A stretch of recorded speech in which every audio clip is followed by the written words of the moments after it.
নমস্কার। অভিধান সামাজিক সংস্থার পক্ষ থেকে ত্রিপুরা রাজ্যের সমস্ত অংশের মানুষের প্রতি শুভেচ্ছা ও ভালোবাসা জ্ঞাপন করছি এবং ওর সাথে ত্রিপুরা রাজ্যের সমস্ত ধর্মপরায়ণ ও বুদ্ধিজীবী মানুষের প্রতি আমাদের অনুরোধ থাকবে। আমরা প্রায় লক্ষ্য করি যে হিন্দু দেবদেবী মূর্তি পূজা অর্চনার শেষে রাস্তার আশপাশে ফেলে রাখা হয়। আমরা জানি হিন্দু সংস্কৃতি রীতিনীতি মেনে সমস্ত দেবদেবীর মূর্তি নিরঞ্জন করা যায়। এর জন্য আমরা ত্রিপুরা রাজ্যের সমস্ত ধর্মপরায়ণ বুদ্ধিজীবী মানুষের কাছে অনুরোধ রাখছি যাতে আমাদের সনাতনী সংস্কৃতিকে রক্ষা করার জন্য সবাই একসাথে আওয়াজ তুলি এবং এবং হিন্দু সংস্কৃতিকে বিশ্বের শ্রেষ্ঠ আসনে প্রতিষ্ঠিত করতে পারি। আমরা প্রায় লক্ষ্য করি যে আমাদের বিভিন্ন মন্দিরের আশপাশে বিভিন্ন দেবদেবীর মূর্তিকে ফেলে রাখা হয়। আমাদের অনুরোধ থাকবে প্রত্যেক দেবদেবীকে পূজা অর্চনা শেষে সঠিকভাবে নিরঞ্জন করার জন্য। এই অনুষ্ঠানের আয়োজন করা হয়েছে আজকে আমাদের অভিধান সামাজিক সংস্থার পক্ষ থেকে। অভিধান সামাজিক সংস্থার আজ বর্ষপূর্তি উপলক্ষে এই অনুষ্ঠান করা হয়েছে। এর আগে ত্রিপুরা রাজ্যে দেখেছি আমি বিভিন্ন রকম সামাজিক সংস্থা, বিভিন্ন এনজিও এ নিয়ে অনেক অনুষ্ঠান করেছিল।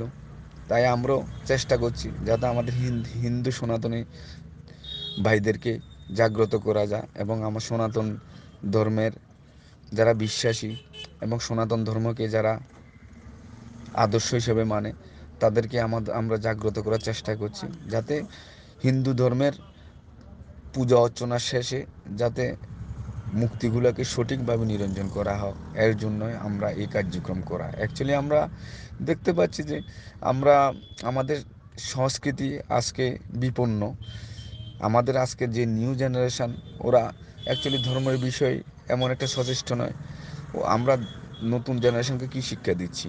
দেখছি যে কোনো কিছু পূজা অর্চনা করলাম, প্রথমে আনন্দ করলাম, মাকে বোধন করলাম, এরপরে দেখলাম যে হ্যাঁ ঠিক আছে, আমাদের স্বার্থ উদ্ধার হয়ে গেছে, এরপরে আর আমার মায়ের আর দরকার নেই, তাই আমরা রাস্তাঘাটে ফেলে রাখি। তাই আমাদের নতুন নিউ জেনারেশন যুব সমাজকে কি শিক্ষা বার্তা দিতে যাচ্ছি? আমাদের যে কোনো কিছু আদায় হয়ে গেলে আমাদের ঘরের বৃদ্ধ মা বাবার আমাদের আর প্রয়োজন নেই। যখন আমরা ছোট ছিলাম তখন আমাদের মা বাবা আমাদেরকে লালন পালন ভরণ পোষণ দিয়ে বড় করেছে। এখন মা বাবা বৃদ্ধ হয়েছে, আমাদের দায়িত্ব মা বাবাকে আমরা সঠিকভাবে যত্ন নেওয়া, আমাদের যেভাবে যত্ন নিয়েছিল। কিন্তু আমরা আজকে দেখতে পাচ্ছি যে আমাদের রাজ্যে বিভিন্ন বৃদ্ধাশ্রমে বিভিন্ন আমাদের বয়োজ্যেষ্ঠ মারা, মাসিরা, দাদুরা, দিদারা বৃদ্ধাশ্রমে দিন কাটাচ্ছে। ওদের ফ্যামিলি আছে, ওদের ছেলে আছে, সন্তান আছে। তাই আমরা কি শিক্ষা পাচ্ছি? আমাদের এত ঘট করে এত পূজা করে কি লাভ হচ্ছে?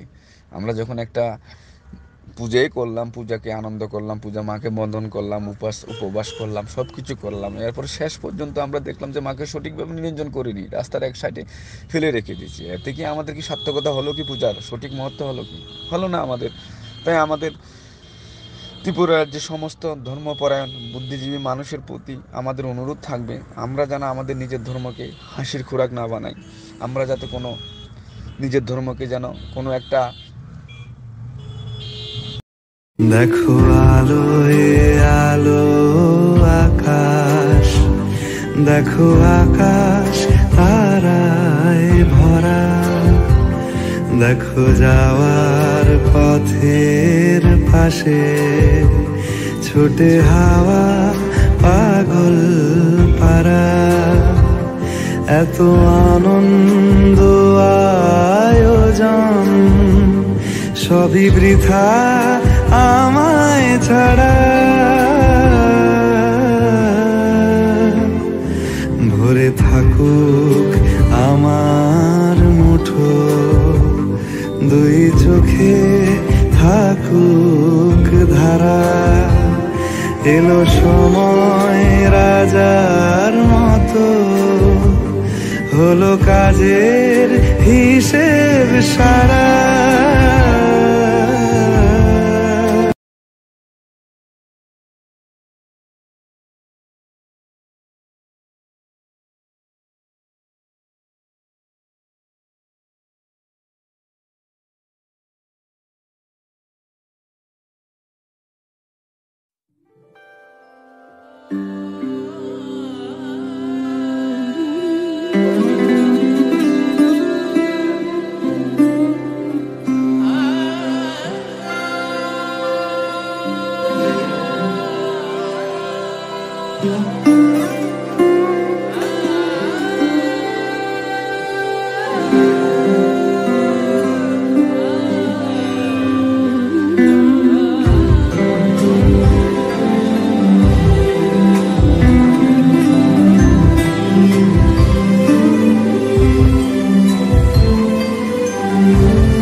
দেখো আলোয় আলো আকাশ, দেখো আকাশ তারায় ভরা, দেখো যাওয়ার পথের পাশে ছুটে হাওয়া পাগল পারা।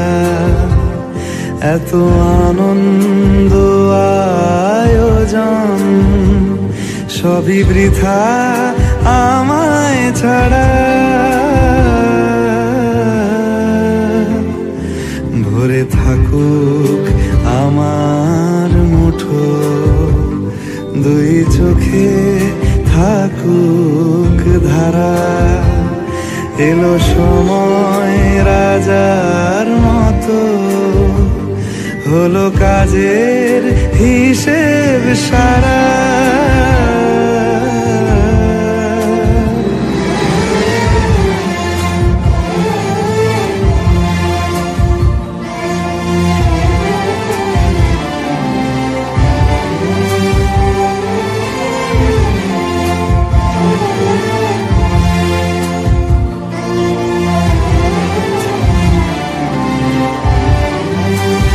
বলে আয় রে ছুটে আয় রে তারা,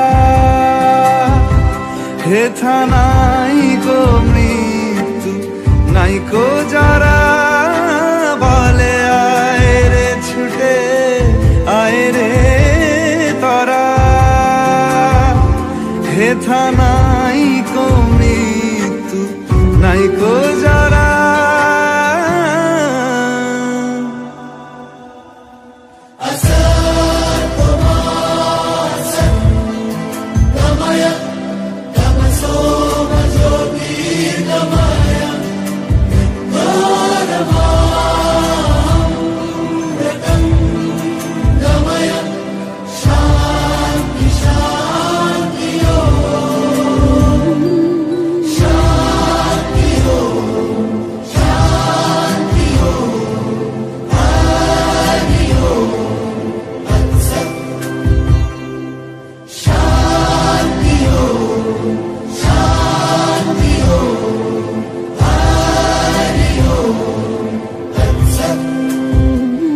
দেখো আলোয় আলো আকাশ, দেখো আকাশ তারায় ভরা, দেখো যাওয়ার পথের পাশে ছুটে হাওয়া পাগল পারা।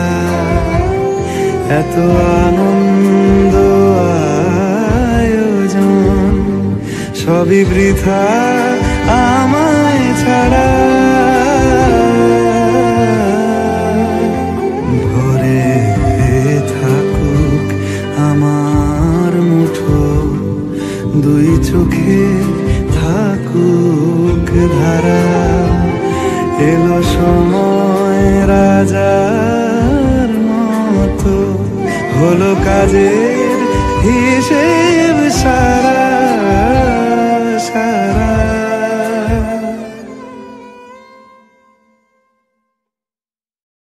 দেখো আলোয় আলো আকাশ, দেখো আকাশ তারায় ভরা, দেখো যাওয়ার পথের পাশে ছুটে হাওয়া পাগল পারা।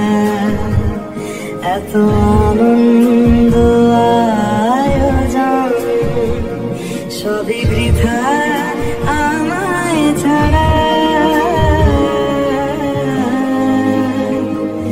ভরে থাকুক আমার মুঠো, দুই চোখে থাকুক ধারা। এলো সময় রাজার মতো, হলো কাজের হিসেব সারা।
দেখো আলোয় আলো আকাশ, দেখো আকাশ তারায় ভরা, দেখো যাওয়ার পথের পাশে ছুটে হাওয়া পাগল পারা। এত আনন্দ আয়োজন সবই বৃথা আমায় ছাড়া। ভরে থাকুক আমার মুঠো, দুই চোখে থাকুক ধারা। এলো সময় রাজার মতো, হলো কাজের হিসেব সারা।